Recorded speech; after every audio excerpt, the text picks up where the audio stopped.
Hidden deep beneath the waves of the Western Pacific lies the Mariana Trench, the deepest point of all the oceans. The first step on the journey of what created this mysterious scar in the Earth's crust and how it continues to mold the planet takes us back to 1872, when a British research vessel, HMS Challenger, set out on the first ever mission to map the ocean floor. Throughout most of recorded history, men had just assumed that beyond a certain level the sea was pretty flat, pretty dead, fairly lifeless. They weren't expecting to find anything very interesting.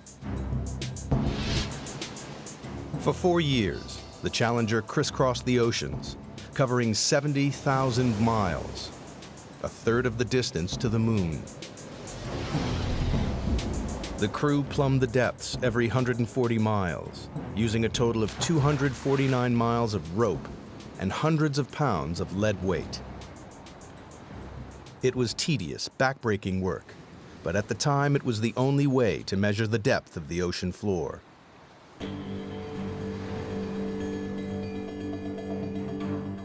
When they got to the Western Pacific, 200 miles off the island of Guam, the crew routinely lowered the rope for a measurement.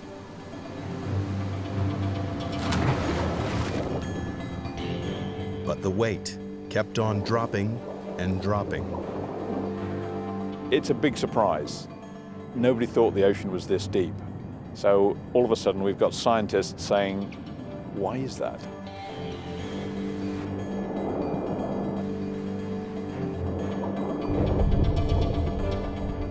Eventually, the weight struck the bottom at 4,475 fathoms, nearly 5 miles beneath the ocean's surface.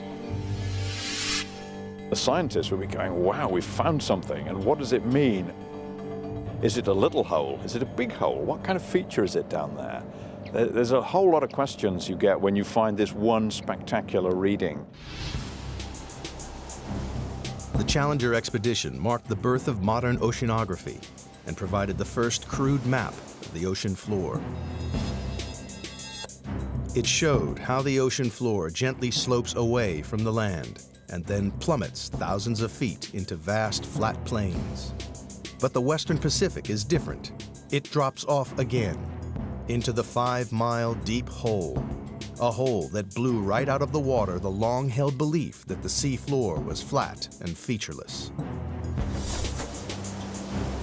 And it spawned a mystery, because nobody could understand how this strange underwater feature came about. It would be 75 years before any answers emerged. It took a revolutionary new technology, sonar, to push the investigation forward to the next crucial stage.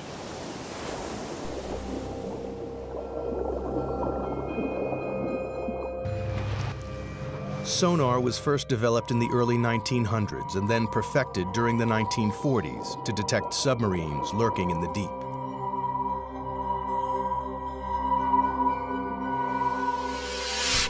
The system works by pumping sound waves through the water. The waves bounce off solid objects and are reflected back to a detector. By measuring the time it takes for the sound waves to bounce back, scientists realized they could build a remarkably accurate picture of the world beneath the waves. The world's major navies spend a lot of time and effort developing submarine hunting technology. Then the hydrographers discover that you can use this to chart the bottom of the sea. And it's an awful lot cheaper and easier than using large numbers of sailors pulling on ropes. In 1951, a British Navy research ship returned to the deep hole found by the Challenger expedition. But this time, they were armed with sophisticated new sonar equipment. And the results were amazing. Detailed sonar maps revealed that the deep hole in the Pacific Ocean floor isn't a hole at all, but part of a massive trench, 30 times deeper than the Empire State Building is high. It runs twice the length of California, 1,500 miles from the southeast of Guam to the northwest of the Mariana Islands. People were probably astounded by what they were seeing because clearly the ocean floor had enormous changes in relief, was very mountainous in some places, had great deeps in other places. To a geologist, this would be extremely exciting. Even within the trench itself, there are remarkable variations. At its southern end lies the greatest surprise of all. The seafloor drops down another 2 miles to its lowest point, a staggering 7 miles beneath the waves. Scientists had discovered the deepest part of the oceans. Even today, it is the lowest known point on the planet. They named this part of the trench the Challenger Deep, in honor of the ship that discovered it. To get a sense of just how deep trenches are, if we take the height of Mount Everest, we would still have about a mile of water above us before we get to the ocean's surface. But how the Marianas Trench was formed remained a mystery. Investigators decided the best way to find the answer was to dive to the bottom of the trench, to see for themselves the lowest point on the planet, the Challenger Deep. But they faced a major problem. At the bottom of the trench, they would have to contend with pressure 1,000 times stronger than at the surface. That's the equivalent of being squeezed on all sides by the weight of 50 jumbo jets. To demonstrate the effects of such pressure, scientists use a dummy head. Today what we're going to do is actually put one of these styrofoam wig heads in the pressure chamber and expose it to the pressure we would see in the Marianas Trench. That's about 16,000 psi. A human skull would be crushed to a pulp, but the rubbery head will only have all the air squeezed out. Wow, that's smaller. And here's what the original size was, just for comparison. Quite dramatic. Pretty stark difference between something that hasn't been 7 miles deep in the ocean and something that has. Glad I'm not going there. At the Mariana Trench, human life is impossible. We're not equipped to resist those kinds of pressures. And so it's necessary to protect humans from that type of an environment. The challenge to engineers was how to accomplish this. In 1953, Swiss scientist Auguste Piccard designed the Trieste, a pioneering vehicle that could withstand the crushing pressures.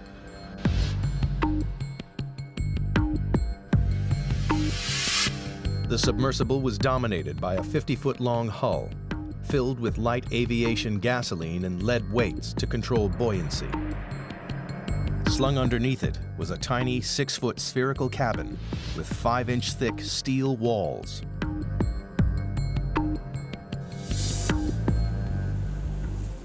Finally, after 7 years of modifications and manned test dives no deeper than 3.5 miles, the Trieste was ready to attempt the 7 miles to the bottom of the trench.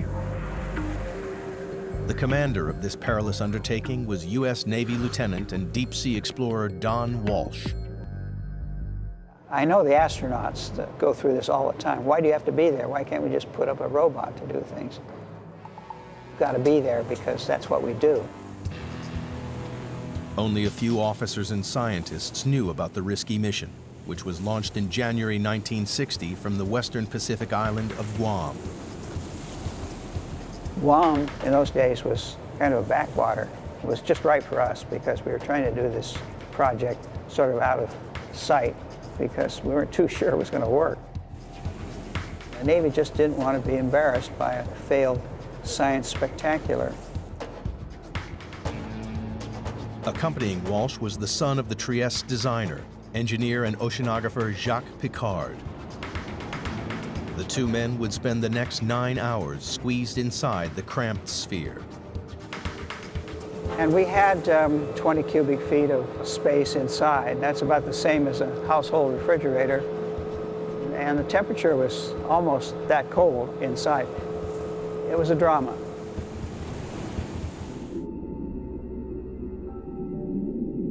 At a speed of just 3 miles per hour, they began their slow descent into the twilight zone. By 3,000 feet, the darkness was total.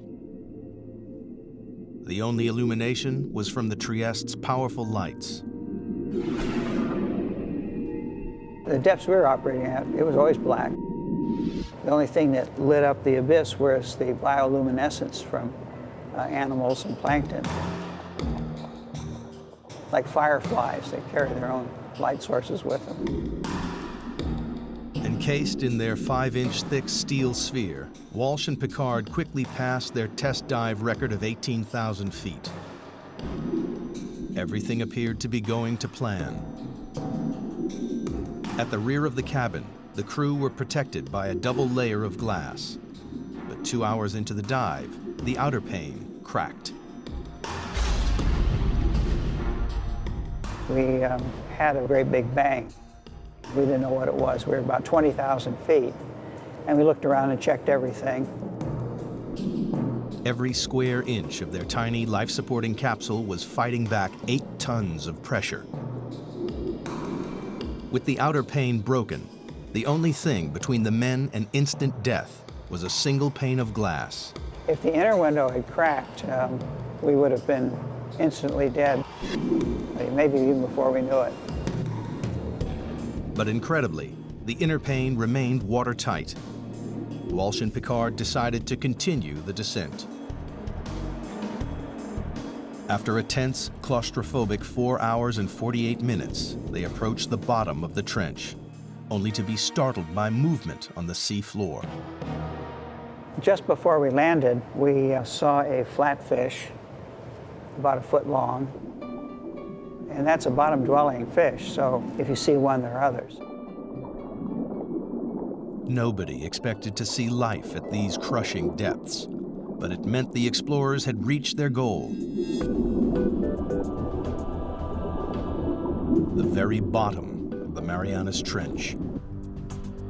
The depth gauge, with a reading of 35,800 feet, nearly 7 miles below the surface, confirmed the sonar findings.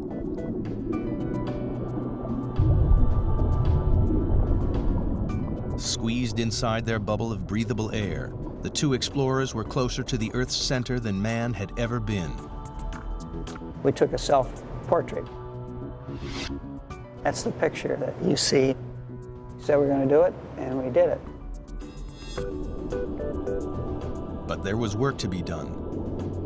Walsh and Piccard wanted to make detailed observations of the enormous trench. Unfortunately, the Trieste stirred up a cloud of fine, powdery sediment from the sea floor that obscured their view. It's like being in a bowl of milk at that point. So, realizing we weren't going to see anything, we decided to go on back up to the surface. Off the island of Guam, the Trieste surfaces after a descent into the Marianas Trench. After 9 grueling hours underwater, Walsh and Piccard returned to the surface on January 23, 1960, and officially entered the record books for the deepest dive of all time. To this day, their extraordinary feat has never been repeated.